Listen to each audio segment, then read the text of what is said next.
available online, but it would be worth looking at when it was, if Tommy had retracted and said, you know what, I misspoke, I apologize, I'm going to put Britain first and Israel second. But I'm John, going to try and get that answer for you. fantastic. I will. So all my batteries are gone, so I don't really want to stand in front no of problem. you No problem. and not have any. No problem. Well, it was a pleasure talking to you, John. That's still going, so that's good. Okay. But I'm not against you guys. Of course. I just want it all to stop. However we have to do it, as long as it's legal and fair. Let's hope it now finishes. Let me give you one other example before you leave. The 5-6 biggest pornography sites that are famous, of course, in the US and the UK. Guess who they're owned by? A Muslim, a Jew, a Hindu, a Sikh? Who do you think? I would not have a... Ask me the question here. The pornography sites. Like Pornhub and the like. Legal ones? Or legal ones. Legal ones. The biggest ones. Who are they co-owned? Who are they owned and run by? Would you say it's a Jewish rabbi? Do you think it's a Christian priest? Do you think it's a Muslim imam? Or do you think it's a Hindu pundit? From what I see, I would And you have 0 lifelines. Yeah, I would add another one in there, and I would add in the Catholic Church.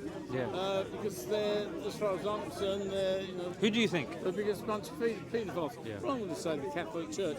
You're going to tell me it's wrong, and I'm guessing you're going to say it's the Jewish people. But Well, there's somebody, because you've got that recording, I've got that recording. Look how many cameras there are. So if I say something, I've noticed. Hi guys. so the reason why that's helpful is if I say names or if I say dates and you want to go home and you want to check them, Yes. then you know I wasn't just flapping. You can double check it, and then you can continue the journey on from there. Yeah. The guy who you should search for is someone called Solomon Friedman.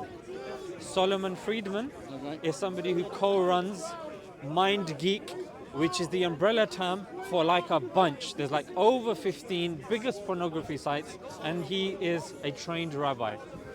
The person who owns OnlyFans, which is, I don't know if you're aware, it's the site that is contributing to the degradation of the West, where you have our mothers, our sisters, our daughters going on there and selling their nudes and putting inappropriate videos on there and trying to make a living from there.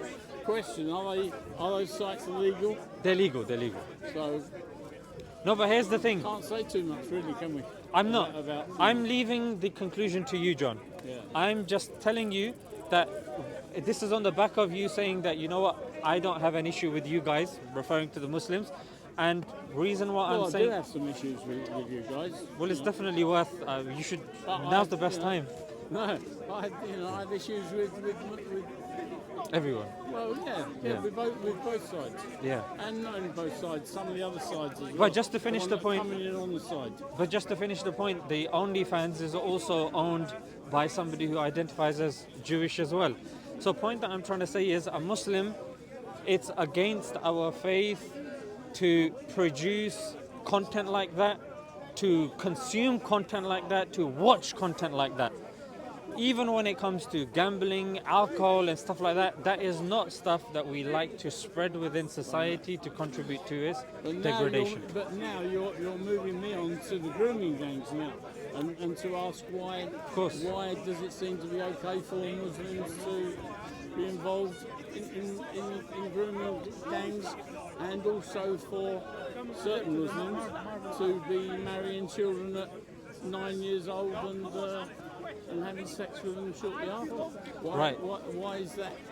Which one do you want me to answer first? The grooming one or the marrying young? Whichever one you prefer. I mean, marrying young, I suppose. Okay, so marrying young, if we look, majority of the child marriages that are taking place because India and China are the most populated countries on the planet. The highest that's taking place in India are like 85%, and it's done by Hindus. If you look in America, majority of the child marriages, they still taking place till this day, more so in certain states than others. Again, it's been done by white, Caucasian, Christian men. For Muslims to marry somebody that is not mentally, physically mature, nor is it socially acceptable, is not allowed. For somebody to do that, they are contravening the injunctions of Islam. Did your God not do that himself? No. God, we don't believe God got married. No. Oh, not married officially, or No. God, we don't believe God was a human. On a young, yeah. We don't believe God was a human. Okay. God, we believe, is so grand, so majestic, so powerful. He didn't need to come on earth as a human being. What you're probably referring to is our Prophet, the Prophet Muhammad, peace be upon him. I was actually, yes. Yeah. We don't believe him to be a God. We believe him to be a messenger. And at that time, he married somebody that was 9. But the criteria in Islam is that whoever you marry, they have to be mentally ready, they have to be physically ready, and it has to be socially acceptable. If those criteria are not met, you are not allowed to marry somebody. And I'm sure you know, 1400 years ago, whether it's America, whether it's Britain, even Romeo Juliet, Mary was like 12. Romeo Juliet was 12. Mary, the mother of Jesus, according to the Catholic Encyclopedia, was also 12. Elvis Presley married some. So in that culture at that time, they did marry young because the life expectancies were very low as well. And there was no such concept as childhood. Childhood came post-industrial revolution, because in those days it was all about survival. When you grew up, you had to go out there, you had to fend for yourself, you had to bring money in and stuff like that. Is that still acceptable in the Muslim faith? So that's why I mentioned the third thing, John, which is it has to be socially acceptable. A Muslim in this society should not be marrying. In fact, I'm sure you'll agree with me, John, girls are not mentally ready. I would even argue, forget 9, forget 16 and 18. Yeah. I'd say girls aren't even mature by 20. Am I wrong? Yes. No, you're not wrong. They're still children. So if you look at majority of the Muslims, we're not marrying young. We can't, because the girls are simply not ready. The women are not ready. I would argue the women aren't ready either, because that's why the 3 criteria. In the UK, it's not socially acceptable. Therefore, no. It's the second criteria, they have to be mentally ready. They're not mentally ready. Physically ready, that's debatable. But here's a question, John. Which age do you think girls should be getting married at? And why? I think 16 years old is too young. Why 16? Because I've got 30 children and grandchildren and great-grandchildren. So I've got a lot of experience 30, in them growing up. And I would say that 16, a lot of my girls have been definitely too young to get married, because they're just not mentally, they're physically capable, but they're certainly not mentally, not ready for marriage at that age. I suppose, I don't know, I'm going to pick an age.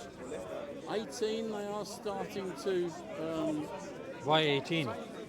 Only again because I've seen my own children that at 18 years old, they've been going to work for maybe a couple of years, or they've been to college, university, gone out, done their gap years, become more adult because they've been out on their own. They're not out on their own at 16. It's too young, but 18 years old, they've been out and done stuff. What would you say in a different society? For example, in Estonia, the marital age is 15. Yeah. Would you say they're wrong? Well, yes. I would say our own law of 16 is wrong. I think it should be 18, because that's when I believe they've become adults. Ironically, India would say you guys are wrong because they believe the age should be 20 or 21. Really, yes. Yeah. And what age do they get married at, though? Well, like unofficially, the Pakistanis, very young? Unofficially, the Indians get married very young because obviously it's a very big country, and they can't afford to keep their children at home just doing nothing. They want them to go out, start fending for themselves, so they do get them wedded very young. And what about wedding too close to maybe what's healthy relative-wise? A lot of cousins, and I'm not sure if you marry closer than cousins, probably not. I mean, cousins. Closer than cousins would have to be a brother or sister, wouldn't it? Which I presume you're not allowed. No. So First cousins, you are. yeah, so first cousins, you are. I mean, we've seen it in the royal family. This is something that even the British establishment is not really unaware of. But first cousins only, it becomes an issue if you do it one after another. If you do it subsequently for 3-4 generations, because of course the gene pool is very restricted. If you do it once, then you have a gap of a couple of generations, then you do it again. There's no real issue with that. And again, this is... It's a one-off and then outbreed, basically. Yeah, You've got to bring in some related. Some say that's what the royal family's been doing, because it's got obviously German blood, and you know there's all sorts of things going on. That's what they brought in Diana. They brought in Prince Harry's wife. Yeah. Prince. They brought in the Germans years ago, of course. Well, the Germans, yeah. So come on, grooming. Yes. Grooming gangs. How can we? I mean, So let me ask you. Thousands of. And it is Pakistani Muslims doing it. I know you get some white Brits that are paedophiles. Of course you do. There's plenty of them out there, but there's no gangs. So. Go on, tell me. Okay, let's see. When you say no gangs, the Cornwall gang. No white gangs. Yeah, Cornwall. The Cornwall gang, they were caught. The Glasgow 7, they were caught. And not only were they were caught sticking kids inside microwaves.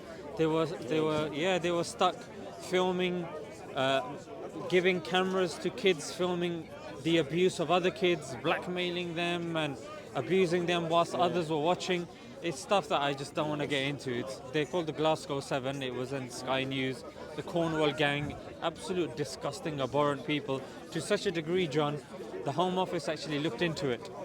Yeah, the Home Office, this was a good few years ago when Sajid Javed was the foreign... When they did the national inquiry. Investigation, where they sort of left out the grooming gangs on, was it 400-page document, and sort of Rotherham was mentioned once. Unbelievable. I think it was only six towns in total. So you're referring to the J report. Yeah. So in the J report, what you're saying is typically said amongst certain right-wing people. This is something that they like peddling. So it's become like a false information thing. A thing that they don't mention, John, is there were actually two reports. One was the general report, and you're right, Rotherham or Rochdale was mentioned once. Yes. However, there was a separate report that was dedicated to Rochdale or Rotherham, and which mentioned it copiously and a lot. And they tend not to mention that report, which goes together. Yeah. Was that report? It was published together. Yeah. And it was mentioned a lot of times in there. Yes. And that's the report. Where they didn't have to. For instance, policemen. There were 6 policemen in Manchester under Burnham that they did that report, and because it wasn't by law, can't think what they call the reports when it has to be by law. They have to turn up. If they don't tell the truth, they're put in prison. What they did was those policemen just gave up their 6 jobs when they pulled their pension and just didn't go to the investigation. I mean, those reports, those investigations are just a waste of bloody time, and they didn't do them, did they? So the investigations take different pools of evidence into consideration. Indeed, the police officers and what they're bringing to the table does get taken into consideration. However, we're talking more about the victims and the perpetrators. And the J report is the one that gets oft quoted by the right wing and also by the left wing as well. Yes. It was a report that did span, I think, a good 7-8 years, and did take, like, if I'm not mistaken, either 50 million or 100 million, if not more, So there was a great deal of resources put into it. So the first thing, of course, Rotherham, Rochdale was mentioned in a separate dedicated report, which doesn't get mentioned. And another thing as well, there were 20 recommendations given by the writer of that report, which at that time the Conservative government conveniently did not take on board, did not follow, and ignored. These were 20 recommendations. They were all ignored. So what then happened was later on, the Home Office did one that looked at a greater pool. It was more of a nationwide thing, and they concluded that 85% of group-based, because grooming is not a legal or a technical term, so it's something that's been propped up. It's more like a media term. It's called group-based child sexual exploitation, and that 85% plus are done by white individuals. That was the conclusion. So yes, indeed. There was some argument about that. Sorry? There was some argument about that the figures were twisted or changed to get the result that they wanted, because they didn't want it to be a racist thing, didn't they? Or they felt that if they put the exact numbers down, that it would have caused problems in the Pakistani community. Initially, people did think that, but it wasn't to do with the Home Office report. No. What that is, that's linked with Preeti Patel, and Preeti Patel peddled that because Sajid Javed was the Home Secretary. Preeti Patel was really trying to get the report out, and she was actually leveraging it for her political dominion, if you want to say, for her to make her seem better. The report was delayed. There was a petition put out, but eventually when it came out, because it didn't tick the boxes Preeti Patel wanted it to tick, Preeti Patel just put out a few statements saying, oh, I don't agree with it, oh, that's not accurate, it's got to be these Asians, it's got to be these guys, but she didn't back it up with anything. There was no evidence. She didn't then reopen the inquiry. She didn't do any of this sort of stuff. What was actually done was the Home Office came with that data, and it shut a lot of people up. And it's not the only one. The I think it's CSA or CSE 2023 and 2024 report. That's the latest one that we have. Yes. That also concluded that a majority are done by white people, and the police had their own, the NPCC, they've got that report. So there are 3 reports which all conclude that a majority of the perpetrators are indeed white. However, we're talking nationwide. However, when you look at certain areas like Telford, like Rotherham and Rochdale, John, the perpetrators, the sick, twisted, heinous, cancers to society, indeed they were there, as they are in other parts of the country. They happened to be of a certain race. But I say to you, whether they're Asian, whether they're white, whether they're black, if anybody does anything to a child, hang them. I would ask you something which I haven't got any proof of, but I believe that when some of these, certainly the Muslim ones that have been to prison, done a little bit of time, when they come back to their communities, they're accepted back into their communities without that community really looking down on them. That wouldn't happen in a white community. If paedophiles come back, no one wants them anywhere near the place. They're all sent to other towns. That's not happening in the Muslim, around the Muslim faith. Place the wrong word. Around the Muslim community. So why do they accept them back? So here's the other thing. There's a few things that you've said that I think are very good points. One thing that I want to emphasize is the reports are emphasizing that they are Asian grooming gangs. The faith and the link or the inspiration, because for you to say that they were Muslim grooming gangs, a person would have to prove that they were inspired or motivated by their Muslim faith. And if you look in the Islamic faith, drinking alcohol is haram, is forbidden. So to plow little kids and drink yourself is not allowed. To do drugs is not allowed. To have premarital sex, forget not allowed, John. It can even lead to capital punishment. You know what I mean by capital punishment? Yes, I do, Like yeah, Islam and Sharia law don't play games with that sort of stuff. No. So they were Asians that happen to be Muslim. They didn't do it on the basis of their faith, and that causality, and that's why you've got academics like Ella Cobain, who's also done the Cobain report. She didn't link it to their religion. Say that, but a lot of those same people went to court and said that they thought it was okay in their own country, that it was okay. They felt they did nothing wrong. Some of them got away with it, some of them didn't. So it was in their belief that having sex with young children is okay. So here's the difference now. These individuals, did you notice when you said in our country, in our culture. The Yes. culture is different from the religion. In the Islamic culture and the Asian culture are not the same. Yeah, they're different.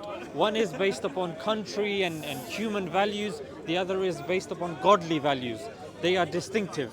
And as a Muslim, we're told that if your religion goes against culture, then you take a religion. These individuals weren't religious, as you can tell from their actions. There's nothing religious about it. They were talking culturally.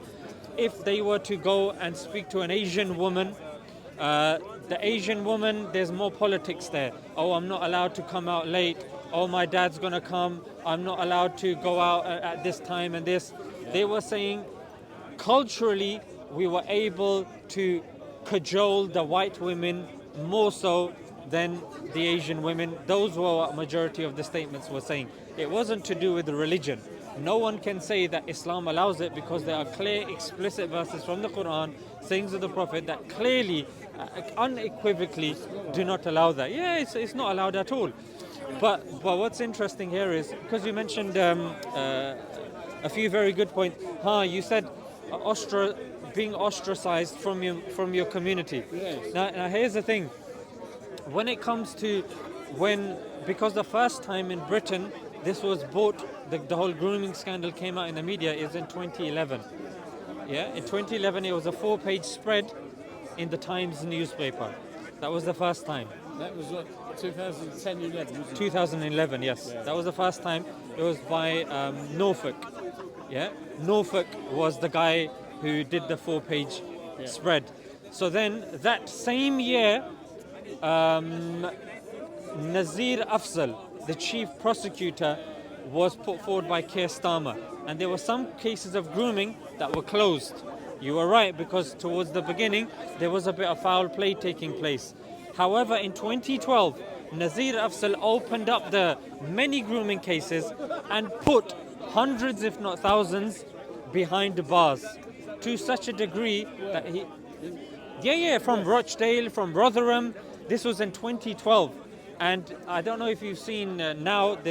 He's getting on a bit now, Nazir Afzal, but he was the chief prosecutor who opened the grooming cases and then slung them in prison and mentioned clearly these are Asian grooming gangs in Rochdale, Rotherham, opened up the cases. There's Adil Ray, who does Good Morning Britain, OBE. He is an Asian, he's a Muslim Pakistani. He did a documentary on grooming gangs that came on the BBC. A couple of years later, there's a Muslim Pakistani woman, Tazeen Ahmed, Channel 4. She did a documentary on it as well. So the Muslim community has been vocal about this. Ever since it's come out, you have chief prosecutors that have held hands with the Brits in throwing away these vile cancers to society, frankly. But here's the thing. There's a headline, if you search for it when you go home, it's in the Independent, it's in the BBC, in all the major papers. It was 500 imams of 500 mosques that were unanimously talking about grooming in their respective communities in unison. Now, I don't know about, well, I do know, Friday is the holy day for the Muslims, Saturday for the Jews, Sundays for the Christians. But we all know not that many Christians go to church. There aren't that many Jews to begin with, so very few of them go to the synagogues. But a lot of Muslims, because it's the fastest growing religion, a lot of them go to mosque. So the Friday prayer is very significant amongst Muslims. So 500 mosques in unison were talking about the grooming gang in unison. And you know what the response from the imams in unison, the condemnations that were coming in, even though I haven't seen condemnations coming in from the Jewish community with what happened in the Lev Tahor in Guatemala, where they needed hundreds of police officers to go in there because kids were not only being molested, they were molested and killed and they were buried and their bones were being dug up. The Lev Tahor cult of Judaism. I don't know anything about that. But that's what I'm saying, John. That it's a religious sect. But these are headlines in the BBC as well. CNN, ABC. Well versed, man. I have to be, John. I have to because Whatever you do, you need to be. I have to be because I was born and bred in this country, and I know that my religion has been an assistance to the Brits as opposed to the opposite. So when I hear this sort of stuff, I want to know about this because if my community is held responsible, I want to hold them responsible first. But if there's foul play taking place, I want to identify that foul play. But here's the headlines. Thousands of children being abused in the French church, French Catholic church, thousands in the Portuguese church, thousands in the Spanish church, thousands just by some individuals in Pennsylvania, let alone how much is actually taking place. But nobody, John, says these are Christian grooming gangs. These are Christian abusers. Or Lev Tahor, the media. Have been one-offs, haven't they? No, thousands, John. Thousands. Yeah. Well, Thousands not for in gangs, decades. Yeah, but No. they're singles, aren't they? They're doing it online. Some fat old geezer like me. No, but John, when they online, say, listen trying to get this, 14-year-olds. but listen to this though. When the headline tells you thousands in the French Catholic Church, this is in a religious institution. Individuals, or you think We're it's a talking gang? about the Catholic A gang? Church. This is, forget gang. A gang is just like a Are you handful of fed up people. with us? Not yet. A gang is a handful of people. I'm talking about an institution here. Really? This is bigger than a gang. Like gang is nothing compared to an institution. You know what I mean? Like You that. reckon well, those gangs are thousands. I'm saying, look, a gang. Look, when you see a gang in North London or South London or in Glasgow, you see that's a gang. When you say institution of thuggery, that is serious. That's how you had the likes of Pablo Escobar and all of these guys. These were institutionally thugs, or incorporated thugs in their communities. So institutionally, the Catholic Church has a lot to answer for. But John, as Muslims, no one is saying these are Catholic, that these are Christian institutions. We need to change their Bible. We need to change, and we need to interfere with the church. We say that I'm sure the Christians cannot be held responsible for the actions, even of these thousands. Some do. But I People disagree. People like me do, because I say it how it is. And But I don't think you should blame the religion for the actions, even if it is of thousands. I think they misunderstood Christianity. well, too, you just said about shouldn't blame religion, Yeah. but I actually do, because for me, if there was no religion, we'd have no wars for a start, and I think we'd probably have. Wouldn't we have? Which religion started World War II? Yeah, Or World War One. You can't really blame this grooming thing on religion, can you? Wars we can, definitely. Give up wars, they'll be gone. Who do you blame for the grooming side and the sexualisation of children? I don't know. Certainly couldn't blame. I don't think you could blame religion.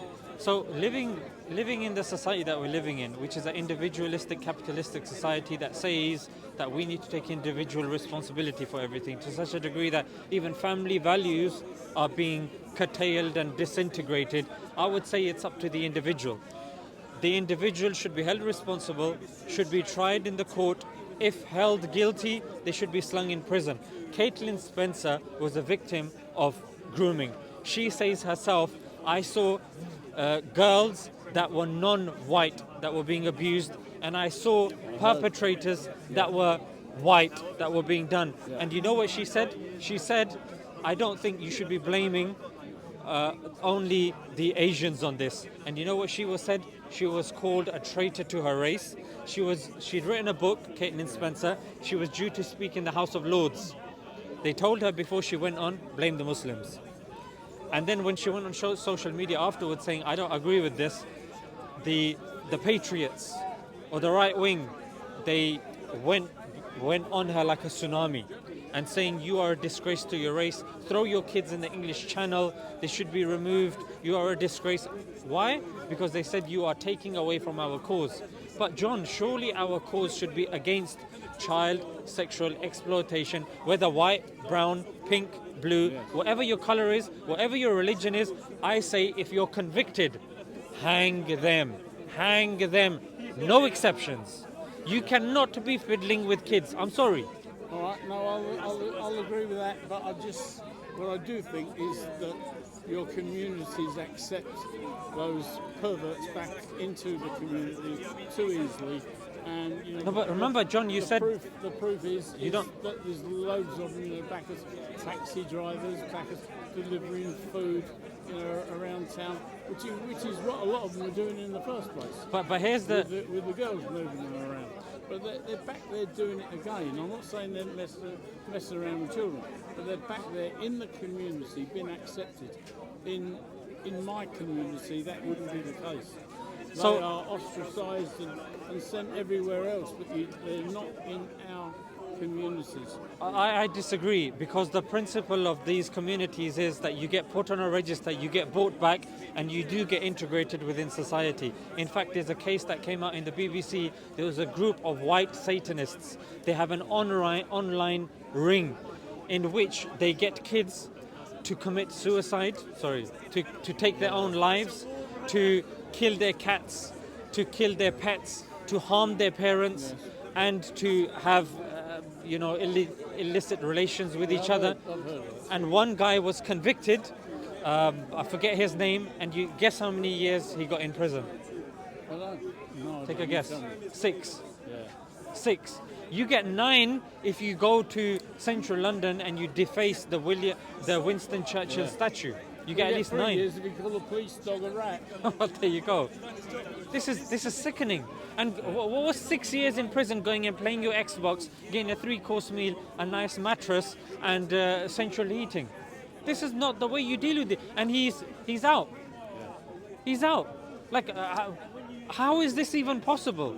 They come, they just get put on a register, that's it. Once you do your time, you're done. It's finished, it's game over. In our societies, you know what happens? No one's going to give their daughter to you.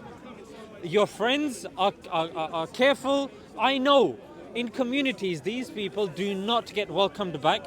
Just like in British society, when you come back, you do have to work, because otherwise you're going to starve. And if you don't work, then you get put on the dole. And then we, the taxpayers, have to pay for the benefits. So the government says, let them have their jobs, let them do their thing. We're going to keep an eye on them. And of course, there's that whole... Well, I can tell you it's our belief in the white community, it's our belief that they are accepted back. So, I'm going to do something. In our community, John, we hang them. It happened in Somalia.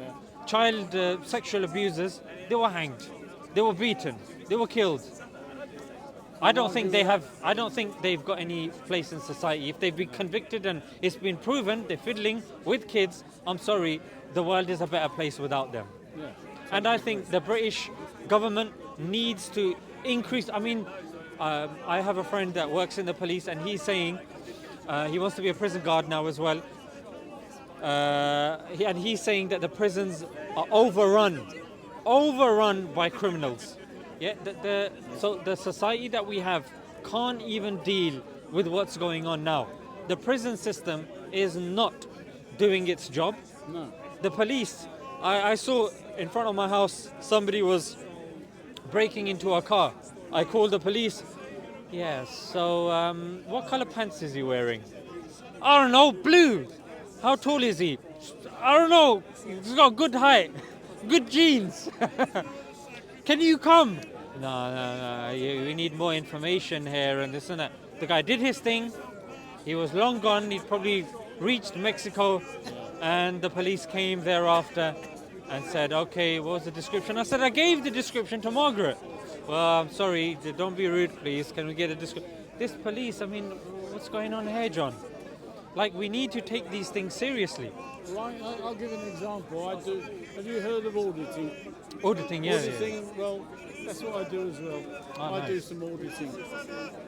Someone phones up and said there's a bloke outside my factory and he's taking photographs. He's got a camera, he's taking photographs. Yeah, Within 5-10 minutes, the police are there. exactly. My sister had a break-in, and while she was in the house, they were breaking in, phoned the police. Took them 3 weeks to get there. 3 weeks. Because when they phoned back and said, "Oh no, he's gone now." Yeah. There's no rush for the police to turn up. The burglar's gone. Because I'm standing out there with a camera, 3 police cars normally, about 3 police cars, 5 or 6 coppers Yeah. for a man with a camera. Even if you rob something from Tesco's, the cars will be there quicker than you can say hello. So that's the thing, John. I think we're both on the same page as this. Well, because we want the same thing. definitely, and that's why you saw 2011 the first time it was said in the British public. By 2012, the chief prosecutor Nazir Afzal, he was putting people away. You had a BBC documentary by Adil Ray. So a lot of these things were being covered in the media by British Muslims. There was one bunch of 40, was it, or 42, and I think they were 100% Muslim. I don't know which town they came from. You know, where one big lot, 40 or 42 of them all went away. But that's the only one that sticks in my head. You know, you've been talking about thousands being put away. I haven't seen that. So check Nazir Afzal when you get home. I mean, you're recording this as well. Yeah, it's still going. No, it's dead. Oh. I've got no cameras. Because he did something on, he's done it on Channel 4, BBC, and check him out, check out his record, because their records are online for you to check as well. And a lot have been put away, and a lot continue to be put away.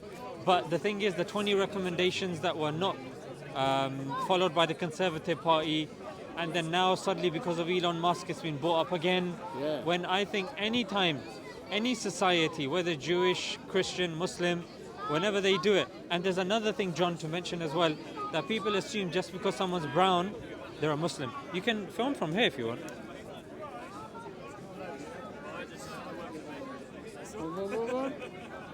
Is that going video? Yeah, I think you're doing selfie mode. It's in selfie mode. Is that right? I'm not very good at this, am I? And then press record again. I think that's... Yeah, there you go, it's filming now. There's a timer. That means it's filming. Do you mind if I ask you a question? I think you're blocking. Yeah. If you're gonna have to hold it like that, because if you flip it the other way, you're gonna cover the camera. Yeah. So at least we're both recording. yeah. So and also with these mug shots, do you see? So with these mug shots that you'll see, there's a reason why the term Asian is used, because when you see the CSA report, there's Sikhs in there as well, there's Indians in there as well, the Bangladeshis there as well. The Asians anyway, because the Asians include the Filipinos, the Japanese. That is put in there. Well, that's in that criteria. Yeah. I know That's why they the say Asian. criteria, but they're not doing. Most of Asia are not involved in child sex abuse, are they? So this is So in Glasgow, if you look, when it comes to the gangs, majority of the gangs, of course, are going to be white, because that's what it is. In Rotherham, Rochdale, a significant portion of the population, there is a sizable population of Asians there. So of course, it's what Caitlin Spencer said. It's not what I'm saying. Caitlin Spencer said, I was in an area that was predominantly Asian, so majority Asians are going to do it. In London, of course, you're not going to see, there's a sizable population of Asians here.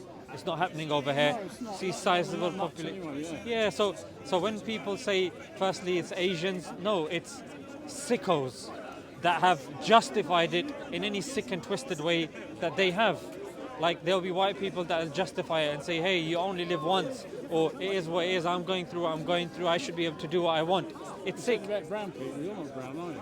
Well, you're as white as I am. Well, But where is it? well, yeah. My heritage is Pakistani, so unfortunately, yeah, I'll in this when it comes to the grooming, I'll get thrown in with them. When it gets to anything else, I get. So it's but that's the thing, John. That I think there's more that unites us than divides us.